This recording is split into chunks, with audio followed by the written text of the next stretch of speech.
रतन टाटा अब हमारे बीच नहीं रहे। इलेक्ट्रिक अग्निदाह में उनका अंतिम संस्कार किया गया।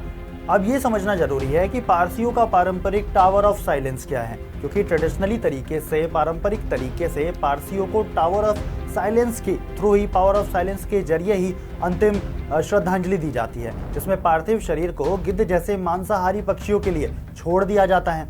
रतन टाटा का अंतिम संस्कार इस तरीके से न करने के पीछे आखिर क्या वजह है, इस वीडियो में बने रहिए, हम लोग अंत तक जरूर इस वीडियो में बने रहिए, अंत तक आपको जरूर इसके पीछे की वजह पता चल जाएगी।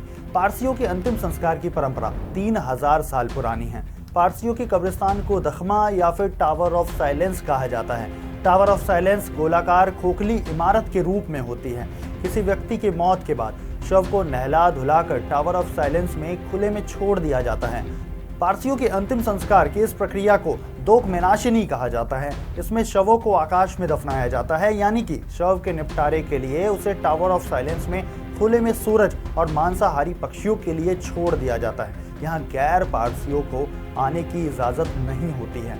गिद्धों की प्रजातियां पिछले कई सालों में लगातार घटी हैं, जिसकी वजह से तकरीबन 99% की गिरावट आई है गिद्धों की प्रजाति में।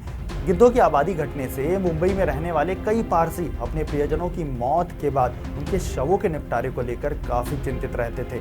नई पीढ़ी के पारसी चाहते हैं कि उनका प्रियजन का शरीर कई दिन तक खुले में ना रहे। मुंबई में पारसियों के पास अब अंतिम संस्कार करने के 3 ही विकल्प बचते हैं, या तो ट्रेडिशनल तख्मा यानी कि टावर ऑफ साइलेंस के जरिए अंतिम संस्कार करना, जो कि काफी मुश्किल हो चुका है, दूसरा शवों को दफनाना, और तीसरा शवों का दाह संस्कार करना। रतन टाटा का अंतिम संस्कार तीसरे विकल्प के जरिए वर्ली स्थित शमशान घर में दाह संस्कार के जरिए किया गया।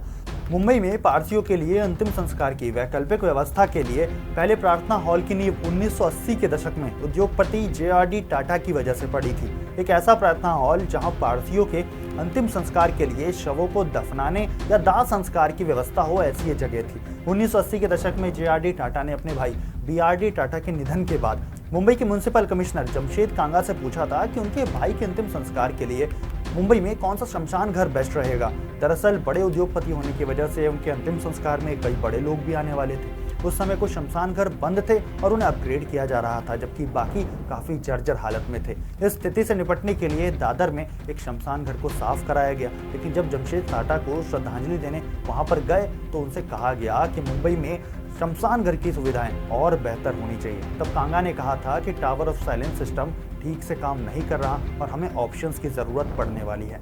पारसियों के लिए शमशान घर बनाने की मांग जोर पकड़ती गई। इसके बाद साल 2015 में पारसियों के एक समूह ने म्युनिसिपल कॉर्पोरेशन के साथ मिलकर मुंबई के वर्ली में पारसियों के लिए शमशान घर बनाया।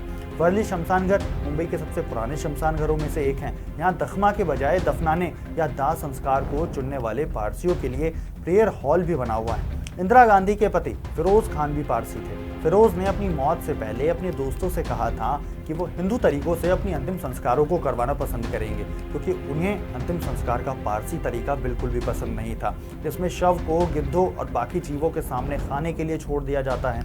8 सितंबर 1960 को जब फिरोज गांधी की मौत हुई तब भी ऐसा ही हुआ। उनका अंतिम संस्कार दिल्ली के निगम बोध घाट में हिंदू रीति रिवाज से किया गया था।